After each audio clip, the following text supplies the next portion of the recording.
몰입을 하는데 좀 도움이 될 만한 어떤 요령이나 좀 노하우 이런 것도 좀 설명해 주시면 좋을 것 같아요. 알겠습니다. 일단 몰입은 세 가지 요소가 합이 맞아야 됩니다. 첫째는 나의 동기 의지예요. 내가 뭔가를 하고 싶다는 마음을 만드는 게 중요하고, 두 번째는 그 동기 의지를 꺾지 않도록 방해 물들을 좀 제거를 해줘야 됩니다.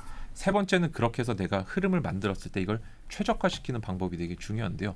일단 동기 의지 파트에서는 제가 하나 정도 먼저 말씀을 드리고 싶은 게 성취 동기라는 걸 좀 말씀을 드리고 싶어요. 애킨슨이라는 심리학자가 주창한 이론인데, 내가 어떤 문제 같은 걸 예를 들어 푼다고 한번 해볼게요. 아니면 책을 하나 읽는다고 해볼게요. 그러면은 첫 페이지 진짜 막 열심히 읽기 시작하죠.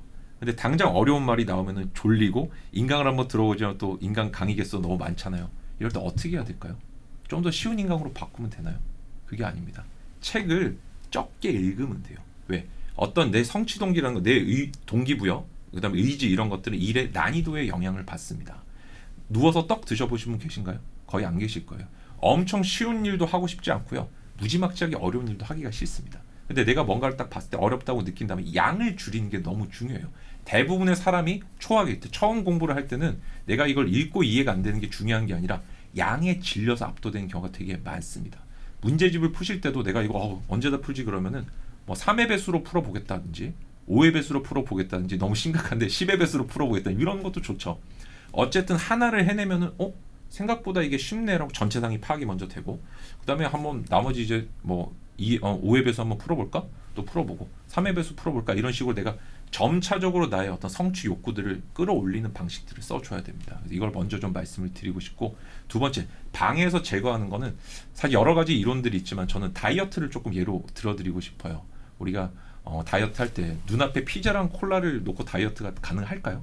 아마 불가능할 겁니다. 그래서 피자랑 콜라를 치우고 다이어트를 해야 되는데, 많은 수험생 분들이 컴퓨터 옆에 놓고 공부하고 핸드폰 옆에 놓고 공부하고 맨날 이성 친구랑 연락하면서 공부하고 스터디원들하고 맨날 연락하면서 공부하고 술 먹고, 이거는 공부를 하겠다는 저는 어떤 방법적인 의지는 없어 보입니다. 다이어트를 하는 사람은 방해되는 걸 치우잖아요.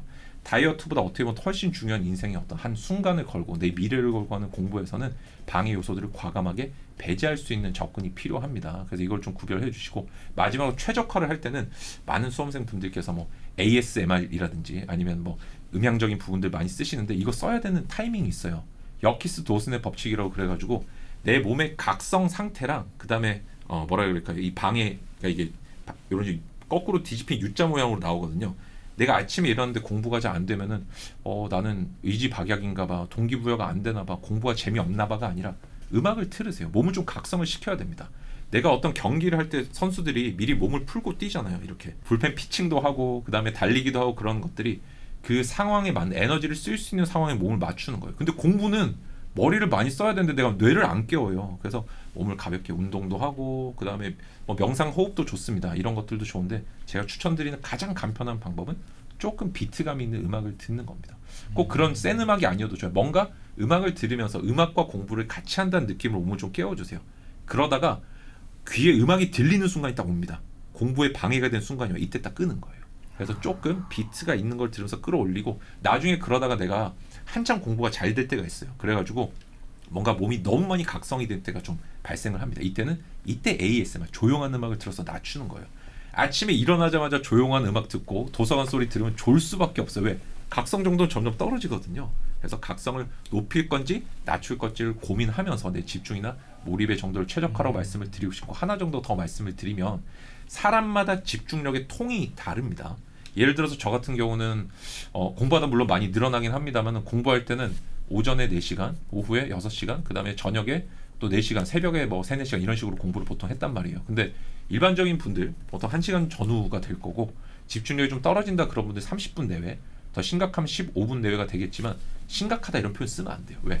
내 집중력 통이 안 좋으면 그만큼 충전해주면 됩니다. 내가 옛날 핸드폰 쓸 때는 배터리가 오늘 충전하고 빼가지고 오전 보냈는데 막 20% 남아있고 그렇단 말이에요. 어떻게 하면 되죠? 핸드폰 부수고 바꾸고 그러면 되나요? 그게 아니죠. 핸드폰 충전만 하면 되겠죠. 그래서 공부할 때도 내 최대의 집중력, 내 집중력의 통을 먼저 계산을 해줘야 돼요. 그래서 어떤 공부를 했는데 몇 시간 정도 시간이 들었고, 내가 지금 현재의 어떤 남은 에너지 얼마인가 수치로 표현을 해보세요. 내 몸의 상태는 내가 가장 잘 안다는 연구 결과가 있거든요. 다른 사람이 측정하는 것보다. 그래서 내가 최대치의 집중 시간을 예를 들어 50분으로 나왔으면 공부는 이제 얼마 한다? 다음 시간부터 무조건 40분에서 45분 딱 끊어야 돼요. 왜? 배터리 다 쓰기 전에 이거 끝내야 될 거 아니에요, 그죠? 그리고 또 10분에서 20분 정도를 쉽니다. 변호사님 그러면은 다른 사람 3시간 공부하는데 저는 그 사이에 막 30분 쉬는 거 아닌가요? 40분 쉬는 거 아닌가요? 근데 다시 한번 생각을 잘 해보세요. 내가 30분, 40분을 쉬어도 최종적으로 3시간 공부하는 게 중요하지. 내가 그냥 풀로 한 1시간 10분 하고 나머지 시간 공부 못하는 건 더 그게 손해지 않나요? 그래서 우리가 거시적인 시각 속에서 좀 형량을, 균형을 좀 잘 맞춰줘야 됩니다. 그 의지, 스스로 멘탈 잡기가 어려워하는 사람들한테도 또 해주실 말씀 많을 것 같은데 네. 좀 간단하게 그것 하나 짚어주시면 좋을 것 알겠습니다. 같아요. 자, 몇 가지 정도 말씀을 드리고 싶은데 일단은 가장 중요한 컨셉이 시험은 공부는 뭘로 하는 걸까요? 몸으로 하는 겁니다. 몸으로. 뇌는 몸의 일부예요. 머리통의 일부잖아요. 그죠? 근데 몸을 가장 잘 쓰고 몸과 관련된 멘탈을 가장 잘 다루는 분들이 있습니다. 누굴까요? 바로 스포츠 선수들입니다. 오늘 3가지 정도 말씀을 드릴 건데요.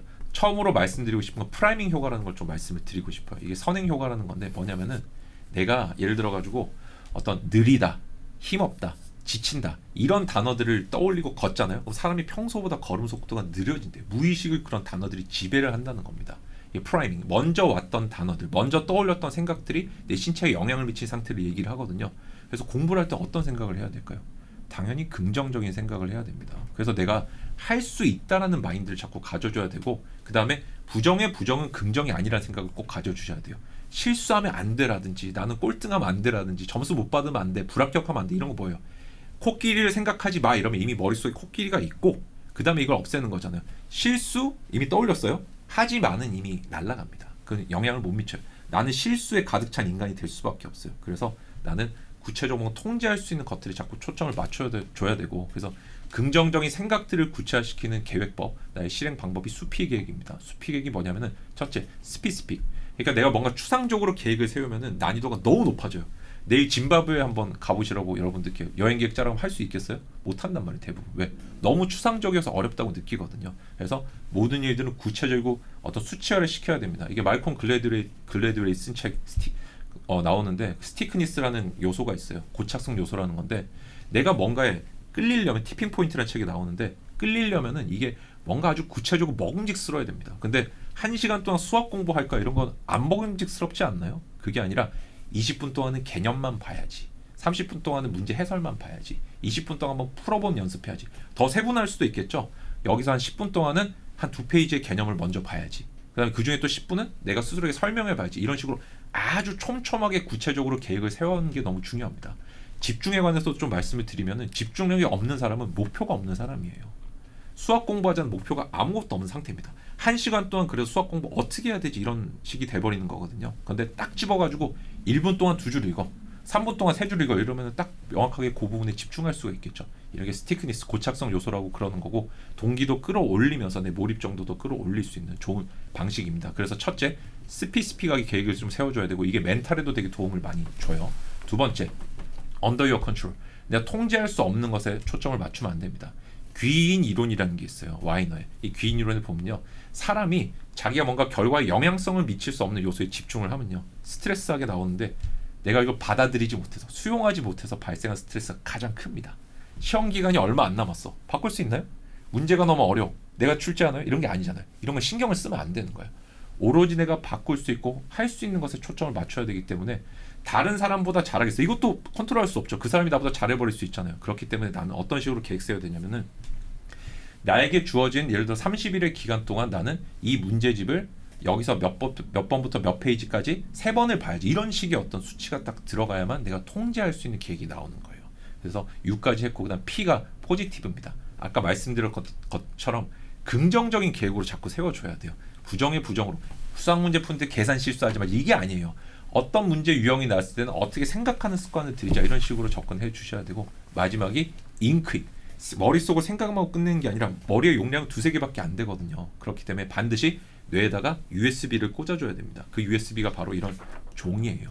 종이에다 뭔가 글을 쓰면요, 내가 하드가 가득 차면 외장하드에 넣으면 되잖아요. 이런 식으로 자꾸 외장하드의 기억과 지식을 옮겨가지고 사고한 습관들, 내 생활을 컨트롤하는 습관, 이게 바로 메타인지, 메타코그니션의 전제 조건이에요.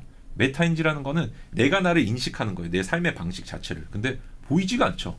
그래서 활자화하고 기록화했을 때 내가 보이기 시작한다는 거 기억을 해주시면 좋겠어요. 이걸 수피 계획법이라고 하고 마지막 우리가 어떤 올림픽 같은 데 나가는 피겨스케이팅 선수라든지 축구 선수라든지 아니면 뭐 타자라든지 이런 분들 보면은 꼭 뭔가 자기만의 루틴이 있습니다. 어떤 선수는 뭐 방망이 이렇게 했다가 치기도 하고 어떤 선수는 막 피겨스케이팅 하기 전에 한 바퀴 돌기도 하고 스스로 이렇게 가슴을 치기도 하고 되게 많잖아요. 근데 공부하시는 분들은 이게 없어요. 시험장에 들어갔을 때 내가 이 루틴대로만 하면 된다는 확신 안 가지고 들어가고 시험장에서 갑자기 서바이벌 게임을 하기 시작합니다. 그러면 안 돼요. 시험장에 들어가기 전에 분 단위로 내가 뭘 할지 계획을 세워서 들어가셔야 돼요. 이게 멘탈이 너무너무 중요합니다. 왜? 어려운 문제가 나오면 어떻게 하나요? 당황하나요? 부모님 생각이 나나요? 그게 아니라 어려운 문제가 나왔을 때 어떻게 하겠다는 프로토콜, 매뉴얼이 있어야 됩니다. 시험에 나오는 건 2가지 문제밖에 없습니다. 아는 문제랑 모르는 문제밖에 안 나와요. 대부분 사람은 모르는 문제에 대한 접근법을 안 가지고 들어가요. 모르는 문제가 나오면 넘기겠다라든지 아니면 모르는 문제가 나오면은 다른 문제를 모두 풀고 이걸 시간이 남았을 때 내가 몇 개 맞춰야 되는지 모르는 문제가 5개인데 4개 틀리면 합격이래요. 그럼 어떻게 해야 되나요? 다 버리면 되고 한 문제만 목숨 걸고 풀면 되잖아요. 이런 식의 매뉴얼들이 존재해야 되는데 아무도 이걸 안 짜놓고 들어갑니다. 그래서 시험 직전에 해야 될 행동들, 시험장에서 해야 될 행동들을 한 5분에서 10분 단위로 쭉 한번 정리해 보는 걸 추천을 드립니다. 이걸 멘탈 플랜이라고 하고 또는 마이너 루틴이라고도 부릅니다. 이 3가지 정도 제가 멘탈 관리법 소개를 해드리고 싶습니다. 지금까지 설명해 주신 건 의식이 깨어있는 상태니까 내가 노력으로 그거를 통제할 수 있다고 하는데 네. 못하는 게 있잖아요. 잠이 든 상태에서 깨어날 때 그 너무 못 일어나 그거는 의식이 없으니까 네. 내가 컨트롤할 수 없다 이렇게 포기하는 친구들도 많거든요. 맞죠. 잠을 어떻게 컨트롤하면 좋은지 이것도 좀 설명해 주시면 좋을 것 같아요. 잠시만, 근데 그게 공부하다가 보통 졸리면은 아 내가 뭔가 체력이 안 좋나 봐, 잠을 잘못 잤나 생각하잖아요. 근데 사실 이거는 함정이 하나 있어요. 정말로 내가 잠을 못 자서 졸린 경우도 있지만요, 공부가 재미없어서 졸린 경우도 있어요. 그게 더 많은 거예요. 대부분의 경우에 80% 정도는 공부가 재미없어서 졸리기 때문에 공부법을 바꾸셔야 됩니다. 아니면은 이걸 판단하는 법은 되게 쉽습니다. 일어나서 걸어다니면서 공부했더니 잠이 깼다. 이거는 공부가 재미없어서 졸린 거예요. 공부가 재미없어서. 그래서 소리내서 말을 해보니까 잠이 깨고 공부하다. 이것도 공부가 재미없어서 졸린 경우입니다. 근데 그거를 제외했을 때 진짜 잠을 잘못 자는 경우는 뭐냐면은 내가 논-렘 수면이라 그래가지고 렘 수면이 얕은 수면이에요. 이렇게 눈알이 막 움직이는 거 있잖아요. 꿈꾸고 이런 것들. 근데 그런 걸 깊이 있게 자야만 뇌가 휴식을 취하거든요. 이 논-렘과 렘을 이렇게 왔다 갔다 하는 주기가 1.5의 배수로 됩니다. 그래서 제가 추천드리는 수면 시간은 1.5시간, 이건 사람 죽겠죠. 3시간, 4.5시간, 6시간, 7.5시간. 그 다음에 여기 하나 더 9시간이겠죠. 그래서 이런 식으로 1.5의 배수로 자는 게 일단 가장 중요한데 대부분 분들이 뭐 짝수로 주무시거나 이런 아다리가 아다리가 죄송한데 어쩌면 6이 되고 이러면은 좋은데 잘못 맞아버리면은 막 이게 조금 힘들어지는 경우가 있어요. 저는 그래서 4.5시간이면 6시간 무조건 자고 있거든요. 그래서 일단은 내가 렘 수면과 논렘 수면 구별을 조금 해주시고, 그 다음에 요즘에 사람들은 침대가 더 이상 자는 공간이 아니에요. 무슨 공간일까요? 바로 스마트폰을 보는 공간으로 바뀌어 있습니다. 잘 때는 그런 거 하시면 안 돼요. 내가 각성 상태를 떨어뜨려야만 잠이 오지 않을까요? 몸이 편안하게 이완돼야 졸리지 않을까요? 근데 유튜브 보고, 변호사님 유튜브 보는데 왜 그러세요? 그래도 보지 마세요. 유튜브 끄시고, 우리가 평소에 졸리지 않고 싶지만 졸린 방법이 하나 있어요. 뭘까요? 책을 읽으면 졸리지 않나요? 그래서 잠자리에 저는 2가지 추천을 드립니다. 일기를 쓰시거나 책을 들고 와서 한번 읽어보세요. 어려운 책들. 그러면 자연스럽게 졸릴 수밖에 없어요. 그래서 잠자리를 정말로 자는 공간으로 만들라는 거 저는 조금 권해드리고, 그 다음에 2가지 정도 말씀을 더 드리고 싶은데, 자기 전에 내일 몇 시에 일어날까 몇 시에 일어날까 몇 시에 일어날까 몇 시에 일어날까 계속 좀 반복하면서 주무세요. 머릿속 양세고 이러지 마시고, 그렇게 생각하면 이게 표적성 목적성이 생겨가지고, 우리 수면 연구하신 수면 전문의가 그러시는데 다음날 그 시간이 되기 조금 전에 깬다고 합니다. 이런 경우 되게 많지 않으세요? 내일 아침에 8시에 일어나서 어디 가야 돼 그러면 꼭 한 7시 한 50분쯤 깨요. 10분만 더 자야지 하다가 이제 놓치는 경우도 있고 막 그렇잖아요. 이런 식으로 사람이 자신의 무의식도 의식을 통해서 좀 컨트롤할 수 있다는 연구 결과들이 있고요. 마지막으로 내가 이런 식으로 자도 피곤한 경우가 있습니다. 그런 경우에는요, 쪽잠, 파워냅을 좀 하세요. 그래서 10분에서 15분 정도 앉아가지고 이렇게 좀 주무시면 도움이 많이 됩니다. 이거 말씀을 드리면 변호사님 그러면은 목 디스크 생기는데요 그러지만 맨날 주무실 건 아니잖아요. 그거는 좀 목베개 끼고 이렇게 하시면 되니까, 내가 뭔가 문제를 해결하고 거기서 생기는 또 다른 문제를 다른 방식으로 해결하겠다 이렇게 접근을 해야지, 진짜 뭐 또 구더기 무서워서 장 못 담고 이런 식으로 접근하시면 안 돼요. 그래서 1.5의 배수로 주무시고 환경을 맞춘 후에 그 다음에 조금 부족할 때는 10분에서 15분 정도 파워냅을 취하시라, 이렇게 말씀을 드리고 싶습니다.